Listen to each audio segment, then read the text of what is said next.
Hi dears, ഇത് ഞാൻ ഞായറാഴ്ച എടുത്തൊരു വീഡിയോ ആണ്.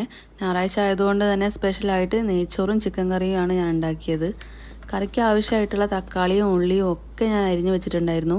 അതിൻ്റെ കൂടെ തന്നെ വെളുത്തുള്ളിയും പച്ചമുളകും ചതച്ചു. ചിക്കൻ കറി പെട്ടെന്നാവാൻ വേണ്ടിയിട്ട് ഞാൻ കുക്കറിലാണ് ചിക്കൻ കറി വെക്കുന്നത്. കറിക്കും ചിക്കൻ ഫ്രൈക്കും ആവശ്യമായിട്ടുള്ളതെല്ലാം ഞാൻ വേറെ വേറെ ആക്കി വെച്ചിട്ടുണ്ടായിരുന്നു.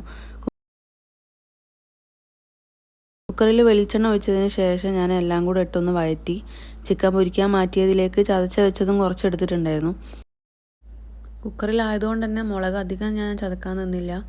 ബാക്കി കുക്കറിലിട്ട് വേവിക്കാന്നുള്ളതിലാണ് ഞാൻ അങ്ങനെ ചെയ്തത്. ചിക്കൻ പൊരിക്കാൻ മാറ്റി വെച്ചതിലേക്ക് ഞാൻ ഉപ്പും മുളകും നേരത്തെ ചതച്ച് മാറ്റിയതും കൂടെ ഇട്ട് നന്നായിട്ട് മിക്സ് ചെയ്ത് വെച്ചിട്ടുണ്ട്.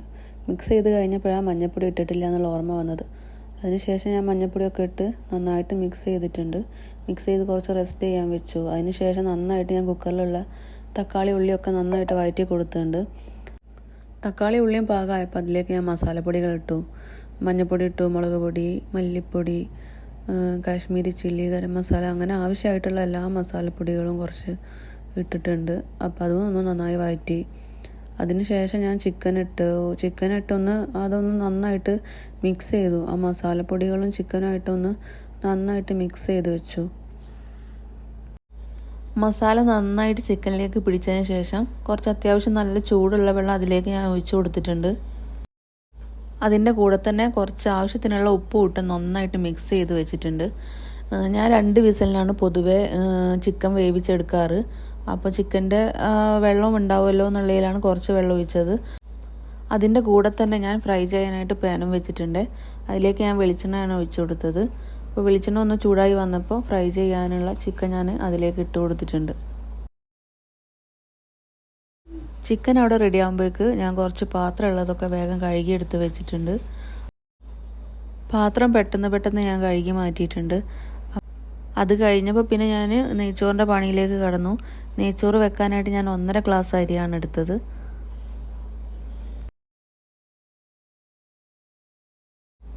അരി ഞാനൊരു 2-3 പ്രാവശ്യം കഴുകി മാറ്റിയിട്ടുണ്ട്. നന്നായി കഴുകിയിട്ടുണ്ട്. കഴുകിയ അരി ഞാൻ ആ അരിപ്പയിലേക്ക് മാറ്റി. ആ അരിപ്പയിലേക്ക് മാറ്റിയതിന് ശേഷം നടുക്ക് ചെറിയൊരു ഗ്യാപ്പ് ഇട്ട് കൊടുത്തു. അപ്പോൾ പെട്ടെന്ന് നമുക്ക് വെള്ളം വാർന്ന് കിട്ടും. ചിക്കൻ ഫ്രൈ ആയ സൈഡിൽ അവിടെ ആവുന്നുണ്ട്. അപ്പോൾ ഞാൻ കറി ആയതിനു ശേഷമാണ് നെയ്ച്ചോറ് വെക്കാൻ വേണ്ടിയിട്ട് കുക്കർ വെച്ചത്. നെയ്ച്ചോറ് ഞാൻ അതുപോലെ കുക്കറിൽ തന്നെയാണ് കേട്ടോ വെക്കുന്നത്. ഇത് ഞാൻ അധികം ഉപയോഗിക്കാത്തൊരു കുക്കറാണ്. വല്ലപ്പോഴും ഇങ്ങനെ നെയ്ച്ചോറോ കാര്യങ്ങളോ ഉണ്ടാകുമ്പോൾ മാത്രം ഉപയോഗിക്കുന്ന ഒരു കുക്കറാണ്. കുക്കർ ഒന്ന് ചൂടായപ്പോൾ അതിലേക്ക് ഞാൻ നെയ്യ് ഒഴിച്ചു കൊടുത്തിട്ടുണ്ട്. മിൽമയുടെ നെയ്യാണ് ഒഴിച്ചു കൊടുത്തത്. അതിൻ്റെ കൂടെ തന്നെ അതും ഒന്ന് ചൂടായി വന്നപ്പോൾ പട്ട, ഗ്രാമ്പു, ഏലക്കായ അതൊക്കെ ഇട്ടൊന്ന് മൂപ്പിച്ചെടുത്തിട്ടുണ്ട്. അതിന് ശേഷം ഞാൻ ഒരു ചെറിയൊരു വെല്ലുള്ളി അതൊന്ന് മുറിച്ചത് മാറ്റി വെച്ചിട്ടുണ്ടായിരുന്നു. അതും കൂടെ ഇട്ട് നന്നായി ഒന്ന് വഴറ്റി കൊടുത്തു. അതിൻ്റെ കൂടെ തന്നെ അരിയും കൂടെ ഇട്ട് നന്നായിട്ടൊന്ന് വഴറ്റി വെച്ചിട്ടുണ്ട്. അരി നന്നായി ചൂടായി വരുന്നവരെ ഒന്ന് വഴറ്റി കൊടുക്കുക. ചൂടായി കഴിഞ്ഞാൽ അതൊന്ന് പൊട്ടുന്ന സമയം വരെ, അരി ഒന്ന് പൊട്ടി വരുന്ന സമയം വരെ വഴറ്റി കൊടുത്തതിന് ശേഷം അതിലേക്ക് ഞാൻ 3 ഗ്ലാസ് വെള്ളമാണ് ഒഴിച്ചു കൊടുത്തത്. 1.5 ഗ്ലാസ് അരിക്ക് 3 ഗ്ലാസ് വെള്ളം അങ്ങനെ ഒഴിച്ചു കൊടുത്തിട്ടുണ്ട്.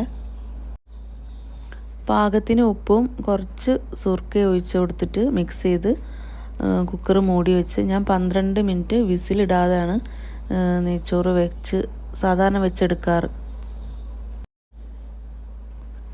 അങ്ങനെ അത് സെറ്റാക്കി വെച്ചപ്പോൾ പിന്നെ ഞാൻ കറി നോക്കി. കറിക്ക് ഉപ്പും പാകമൊക്കെ നോക്കി ഞാൻ മാറ്റി വെച്ചിട്ടുണ്ടായിരുന്നു.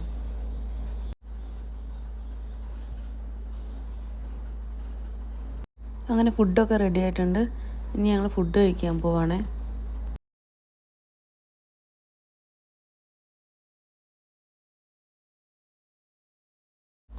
വീഡിയോ ഇഷ്ടമായതാണെങ്കിൽ നിങ്ങളുടെ അഭിപ്രായങ്ങൾ കമൻറ്റ് ചെയ്യാൻ മറക്കല്ലേ. അപ്പോൾ ഓക്കെ, ബായ്, പിന്നെ കാണാം.